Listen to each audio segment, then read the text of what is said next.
Bem, meus irmãos, eu quero, e não vou ser longo, não vou me alongar absolutamente. Vocês têm visto que eu já era uma pessoa muito sintética nesse aspecto, mas nessa pandemia aprendi a sintetizar ainda mais e trazer alguma coisa para o seu coração, como reflexão para a sua vida, para que você desenvolva a sua fé, baseada não simplesmente naquilo que eu estou falando, mas aquilo que o Espírito Santo vai remoendo dentro de você durante um período. Bem, nós todos sabemos, ou deveríamos saber, que Deus é um Deus que tem atributos como características da sua essência, né? E 3 desses atributos são muito ditos, são muito falados. Por exemplo, Deus é onipotente. Diga comigo, onipotente. Isso significa que Deus é todo poderoso, detém todo o poder. A gente também sabe que Deus é onipresente. Diga onipresente. O que isso significa? Que Ele está em todos os lugares. E por último, Deus é onisciente. O que isso significa? Que Deus sabe todas as coisas. Amém? Mas no texto bíblico, e eu quero começar com vocês hoje, a partir de hoje, uma caminhada em relação a isso. No texto bíblico, parece uma coisa curiosa e contraditória, um Deus onisciente que faz perguntas. Porque geralmente quem faz perguntas faz por não saber a resposta. Faz porque quer saber alguma coisa nova. Faz a pergunta porque espera receber uma resposta que o oriente. Por exemplo, você está andando numa rua. Esses dias aconteceu comigo. Eu estava indo para algum lugar, não me lembro, eu acho que era num Uber que eu peguei. Acho que eu estava vindo, eu estava vindo de algum lugar para outro lugar que eu já me esqueci. Minha memória está excelente. Mas parou um caminhão e perguntou assim: como é que eu faço para ir para a Gardenia Azul? Eu expliquei para ele rapidamente como é que ele fazia para chegar na Gardenia Azul. Ele me perguntou porque de fato não sabia onde chegar. Se você para e pergunta assim, imagina, não sei se o Bruno cozinha em casa. Cozinha, Bruno. Mas tem coisas que talvez você não saiba. O que você faz quando não sabe? Você pergunta, ou consulta ou pergunta. Como é que faz isso? Como é que faz aquilo? Porque manifesta um desconhecimento. Agora, como Deus, que conhece, que sabe todas as coisas, por que Ele faz perguntas? Por que Deus faz perguntas? Talvez as perguntas de Deus não sejam perguntas para que Ele saiba, ou para que Ele de alguma forma conheça, porque Ele já sabe. Mas a convicção que eu tenho no meu coração é que quando Deus pergunta alguma coisa, é que na verdade Ele está nos estimulando a olhar para nós mesmos na resposta que daremos. E eu quero começar essa caminhada de perguntas divinas a partir do capítulo 3 do livro do Gênesis e refletir com vocês sobre uma pergunta de Deus. Capítulo 3 começa assim: ora, a serpente era o mais astuto de todos os animais selvagens que o Senhor Deus tinha feito. E ela perguntou à mulher: foi isto mesmo que Deus disse? Não comam de nenhum fruto das árvores do jardim? Respondeu a mulher à serpente: podemos comer do fruto das árvores do jardim, mas Deus disse: não comam do fruto da árvore que está no meio do jardim, nem toquem nele, do contrário, vocês morrerão. Disse a serpente à mulher: certamente não morrerão. Deus sabe que no dia em que dele comerem, seus olhos se abrirão, e você, como Deus, serão conhecedores do bem e do mal. Quando a mulher viu que a árvore parecia agradável ao paladar, era atraente aos olhos, e além disso desejável para dela se obter discernimento, tomou do seu fruto, comeu-o e deu a seu marido, que comeu também. Os olhos dos dois se abriram e perceberam que estavam nus. Então juntaram folhas de figueira para cobrir-se. Ouvindo o homem e sua mulher os passos do Senhor Deus, que andava pelo jardim quando soprava a brisa do dia, esconderam-se da presença do Senhor entre as árvores do jardim. Mas o Senhor Deus chamou o homem e perguntou: onde está você? Onde está você? Como eu disse na introdução dessa reflexão, esta pergunta não está recheada da ausência do saber de Deus. Deus não teve uma enfermidade mental nesse momento e desconheceu o lugar onde estava Adão e sua esposa. Adão não conseguiu se esconder tão bem que Deus não soubesse.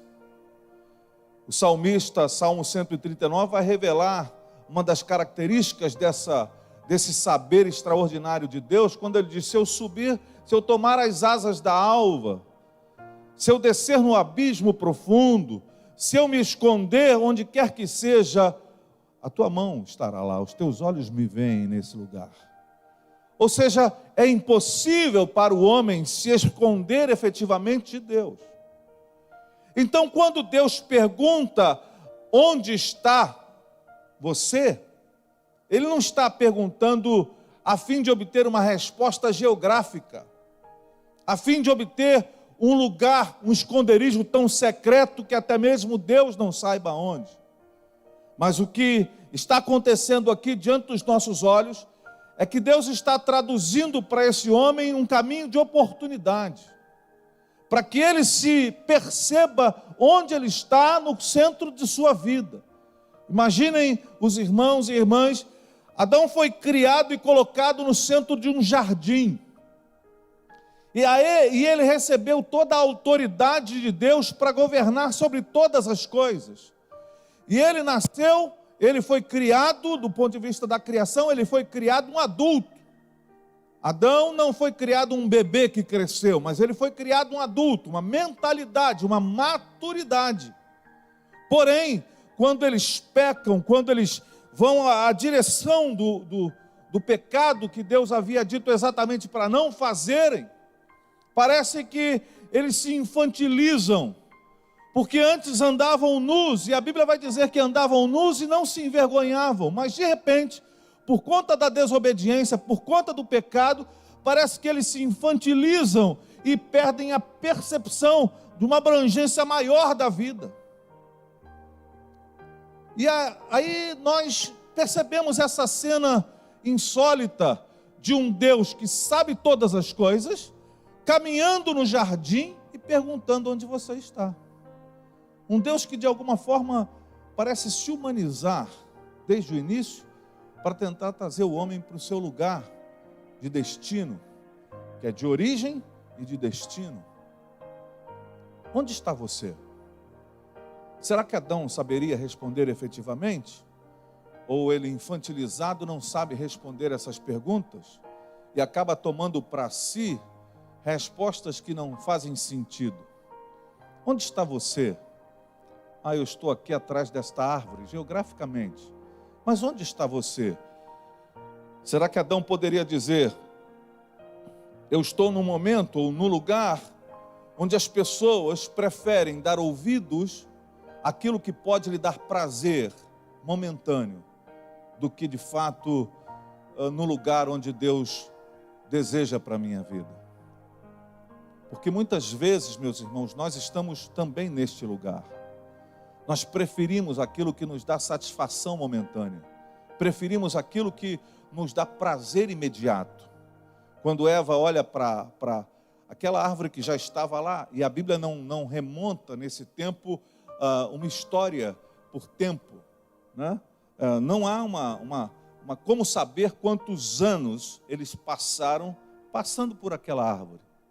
Não há como saber, depois da criação, quanto tempo durou até que Eva fosse tentada, Adão sucumbisse. Não dá para saber historicamente, mas o que se dá para perceber é que aquilo estava ali e eles obedeciam, mas de repente alguma coisa acontece que os traz para um lugar onde eles pretendem ter prazer. Imagine, você tem todos os tipos de árvores para consumir, todos os frutos, só tem um impedimento, mas é exatamente aquele impedimento que salta aos seus olhos, que de alguma forma chama a sua atenção. Onde você está?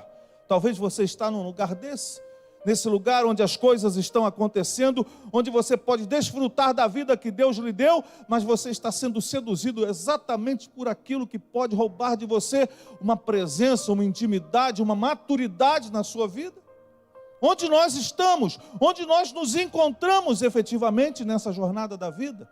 Em qual lugar nós estamos? Qual é o lugar que nós estamos habitando nesse momento? Eu não estou falando geograficamente, mas qual o lugar da nossa vida onde nós nos encontramos? Deus está nos perguntando: onde você está? Você está no lugar onde as coisas prazerosas, onde o prazer momentâneo, o prazer rápido, o prazer imediato tem chamado a sua atenção a ponto de quase você sucumbir e abrir mão da sua maturidade, da sua relação, abrir mão de coisas preciosas para sucumbir a alguma coisa que se simplesmente dê prazer momentâneo, transitório? Você está talvez como Adão, no lugar onde nós vamos acolher no nosso coração justiça própria para poder nos apresentar diante do Senhor? Quando Ele coloca as roupas, Ele se vê nu e eles cosem roupas para si de folhas de figueira, onde Ele estava? Será que estava no lugar da justiça própria, onde eu quero cobrir os meus equívocos, onde eu quero esconder as verdades da minha vida ou as mentiras da minha vida, para que as pessoas não percebam? E Deus está me perguntando: onde você está? Será que nós não estamos também, talvez, palmilhando nesse trilho, nesse caminho de demonstrar justiça pessoal, justiça própria, tentando esconder qual é a verdade que está em nós? Qual é a realidade da nossa vida? Será que não queremos fantasiar a nossa vida a ponto de não vivermos a realidade daquilo que estamos sentindo? Como é bom poder, por exemplo, ouvir o pastor Marcelo aqui, nessa manhã, dizendo da sua dor, legítima dor, porque esse é o lugar que ele está. E seria estranho se ele chegasse aqui: estamos felizes com Jesus. Como? Mas muitas vezes nós estamos construindo fantasias para nós. Estamos aproveitando esse tempo de máscaras e precisamos nos mascarar. Onde você está? A sua vida de fato está diante do Senhor? Nessa condição, Deus sabe onde você está, mas Ele está te chamando do mesmo jeito. Onde você está? Eu gostaria que você levasse essa pergunta para o seu coração, para a sua semana. Onde eu estou? Na minha história de vida, onde eu estou? No meu conjunto de vida com a minha família, onde eu estou? Eu estou vivendo com pés firmados na rocha eterna que é o nosso Deus, ou estou como Asaf pisando em rochas escorregadias, porque estou invejando o sucesso de algumas pessoas? Onde eu estou? Que lugar eu vivo? Quem sou eu? Pergunte-se na presença de Deus e deixe que o Senhor traga maturidade para o nosso coração, para que a gente responda não como o menino Adão, que começa a botar culpa na sua mulher, como a mulher que coloca a culpa na serpente, e tem que serem deslocados daquele lugar, deslocados do jardim, para viver a partir de dificuldades, por conta da falta de percepção de fato de onde estamos. Meus irmãos, quando Deus nos pergunta, Ele está querendo inquirir a nossa alma, para que a gente saiba de fato quem nós somos, onde estamos, se a gente tem consciência de para onde estamos indo. Onde está você? Foi a pergunta de uma voz que soou no jardim. Onde está você? Qual é o lugar que você se encontra no seu tempo de vida? Qual é a expressão que você pode responder para Deus diante de uma inquisição dessa natureza, que não vai trazer mais saber para Deus, mas vai trazer saber para você? Vai trazer saber sobre você para você. Porque muitas vezes as nossas maiores dores se constituem na nossa incapacidade de saber. onde de fato nós nos encontramos na história da nossa vida, no risco da nossa vida. Que lugar é esse? Será que você está no caminho de cumprir o seu propósito diante do Senhor? Será que você está no trilho de fazer a vontade de Deus, de verdade, experimentar tudo que Deus tem para a nossa vida? E quando Jesus diz, eu sou o caminho, a verdade e a vida, a gente pensou numa vida tão somente de bênçãos, de dádivas, mas a gente esqueceu que a vida é também um conjunto de coisas agradáveis e desagradáveis. E talvez você esteja num momento de vida desagradável, difícil, e você está tentando fugir desse lugar, se escondendo, mas na verdade o que Deus está querendo é que você se encontre nesse lugar como pessoa. E você saiba viver as dificuldades da vida. Porque só quando a gente tem essa noção exata de quem somos nós, de quem sou eu, de onde eu estou, é que eu tenho a capacidade de me mover para outros lugares. Dá um salto comigo. Fique tranquilo. Que antes que você tenha uma fome desesperadora, você estará diante de um prato de comida. Lucas 15.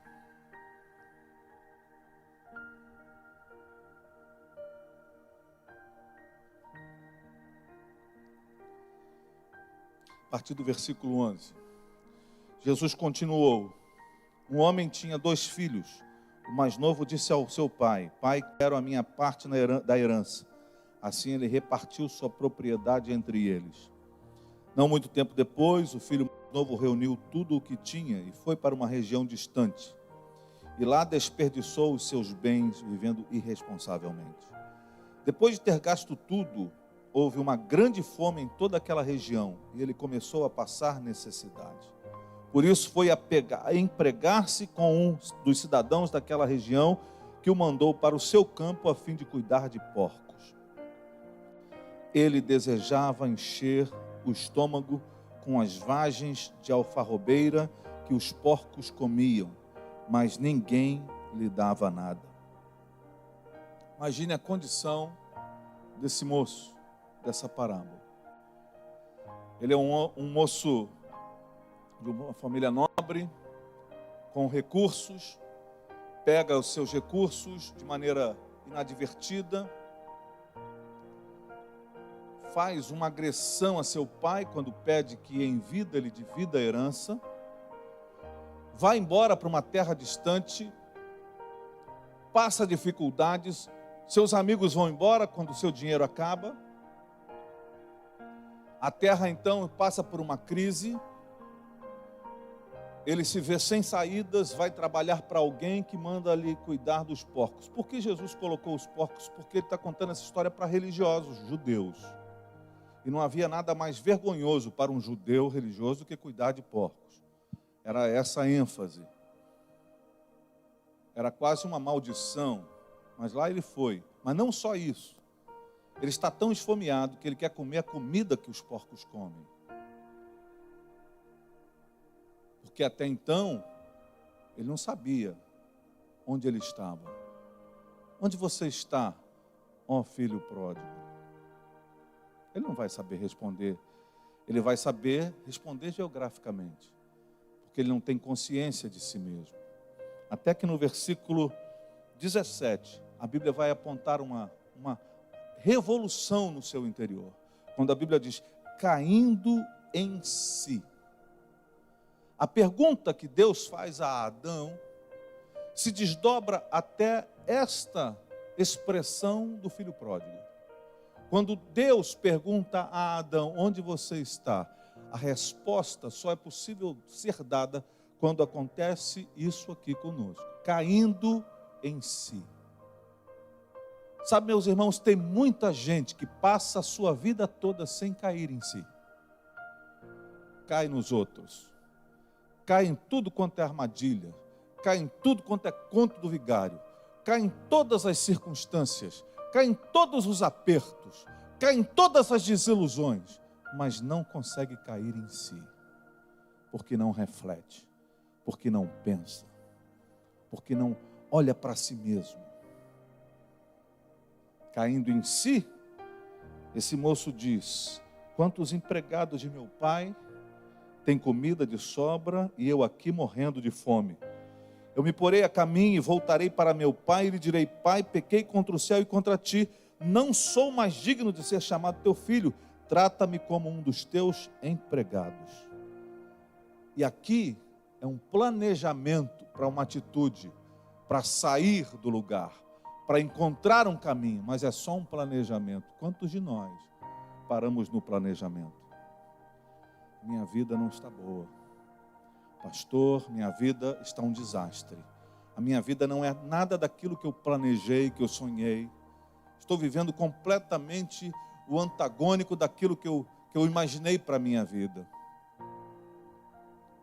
Ah, se eu tivesse feito isso, se eu tivesse feito aquilo, se eu tivesse feito aquilo outro, se eu tivesse ido naquela direção, a vida dessa pessoa se transforma num eterno se. E se? Só que o se não existe para nós. Não é uma possibilidade. Então, gente que planeja muito, mas coloca muito pouco em prática. Mas esse moço, o que faz diferença na sua vida é que a Bíblia vai dizer, quando ele planeja tudo isso, a seguir, versículo 20, levantou-se e foi. Diga comigo, levantou-se e foi para seu pai. Diga forte, levantou-se e foi para seu pai.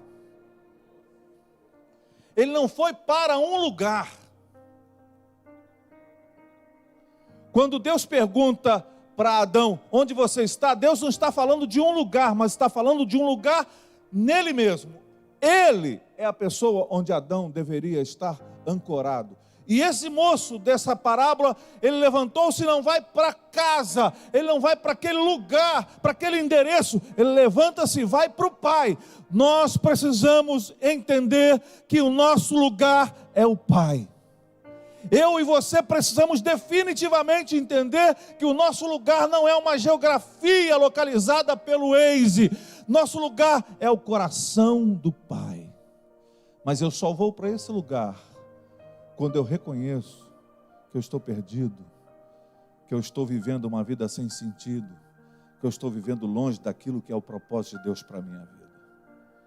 Mas graças a Deus que esse moço se levanta e vai. Ele toma uma atitude. E é isso que eu espero que você, de alguma forma, nessa semana, encontre nessa palavra e encontre nessa reflexão a força para que você se levante e vá. Você se levante e caminhe, mas não para um lugar geográfico, mas para uma pessoa. Não para o lugar, mas para quem você caminha. Lembram-se de Pedro?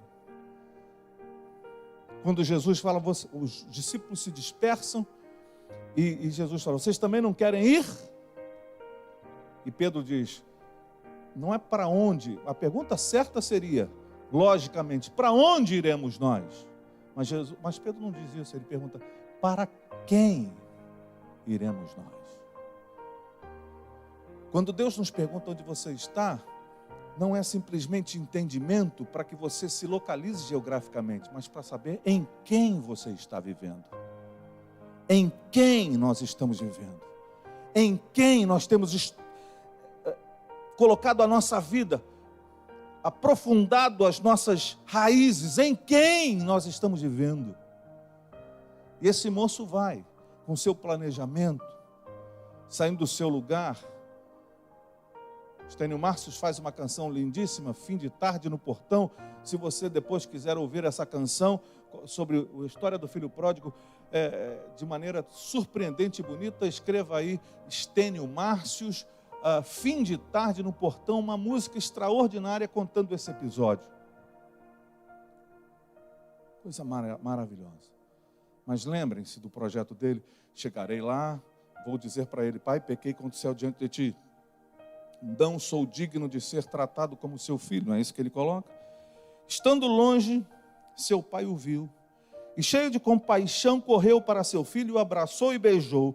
O filho lhe disse, pai, pequei contra o céu, começou a cumprir o seu propósito. Pequei contra o céu e diante de ti. Não sou mais digno de ser chamado teu filho.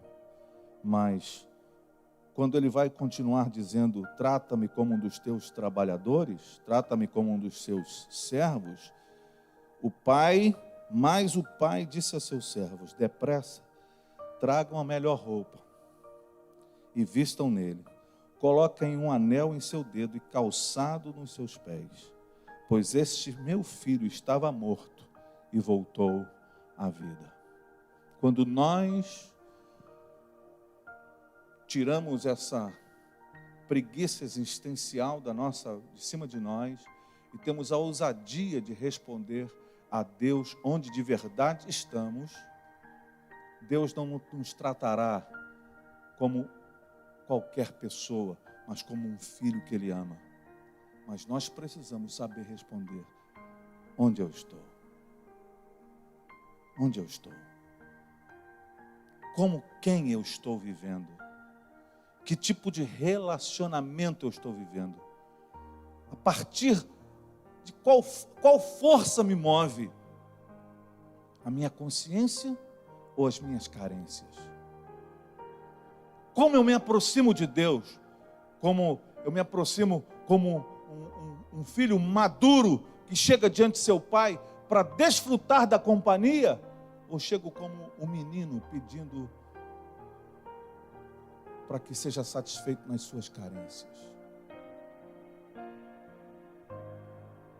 Onde você está? Onde você está? Dá para você pensar nisso essa semana? Dá para você analisar a sua vida olhando para dentro de si mesmo nessa semana?